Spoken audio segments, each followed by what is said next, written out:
Hi, in this video we're going to be talking about the Supremo remote desktop or remote control application that you could use to control computers remotely over the internet and also over the local area network. All right, so this is free to use for personal use, not for corporate use. So all you need to do is download the executable and run it, so there's nothing to install.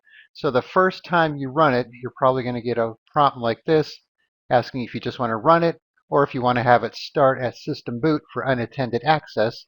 So there are two ways you could use this. You could use it for remote support, where you're connecting to someone else's computer and they have to give you their ID and password to allow you in, or you could set up unattended access, where you don't have to be at that computer and you could connect to it remotely without having to have somebody give you an ID and password.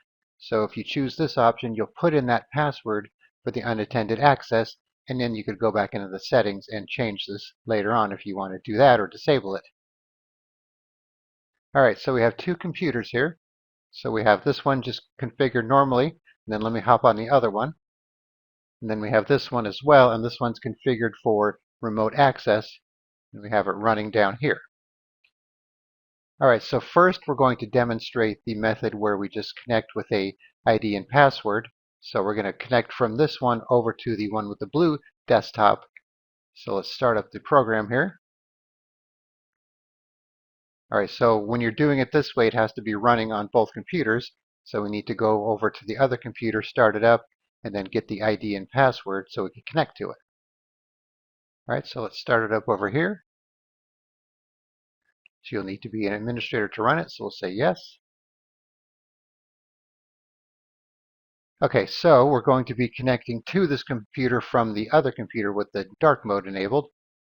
So we need the ID and password, which is right here, because we're receiving a connection. We're not connecting to it, we're receiving the connection. So we need this ID here. So let's go over to the other computer and put that in.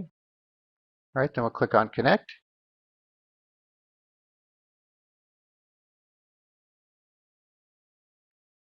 All right, so now we need the password from the remote computer. So let's go grab that. So that's this guy here, and you could also refresh it if you want a different password. All right, so let's put this password in the other computer. All right, we'll click on OK.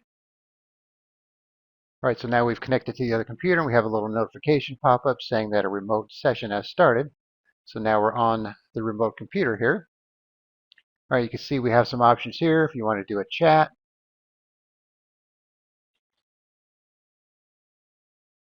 And that'll pop up on their screen. Let's minimize this, get it out of the way. We have some control options here. So send, control, alt, delete, disable remote input, synchronize the clipboard. If you want to run it as a different user, remotely reboot it, go into safe mode, switch sides if you want to switch control, lock the computer when the session ends. Then we have some full screen options here. So now we're in full screen. Now we can minimize that, move this around as needed. We have some display options here. If you want to take a screenshot, change your video mode, codec, quality. Let's change that to high. Doesn't look a whole lot different.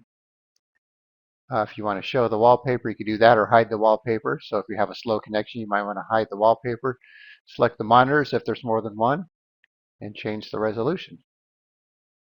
All right, and then we have the file manager option here as well. All right, so we're on Cindy's computer and this is Todd's computer. So let's say we want to put this beach computer onto Todd's desktop. Just select the one we want, click on upload, and now we have it over here. And you can see now it's on Todd's computer with the blue background. All right, so now let's disconnect it. All right, so now we're back on the dark mode computer here. All right, so now we're going to try the unattended mode. So let's close out Supremo on this computer. And this one is configured for unattended access, so we don't have to have it running. So let's go back over to the other one and connect to it. So you will need to know the remote ID of the computer, which should stay the same. So you'll have to, make a note of that before you configure this. So we have this here saved from the last time. So now we're just going to click on connect. Type in the password that we configured for the remote computer for the unattended access.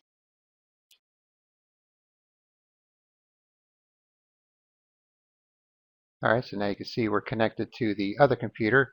Looks like it removed the background though. All right, now we can turn it back on there.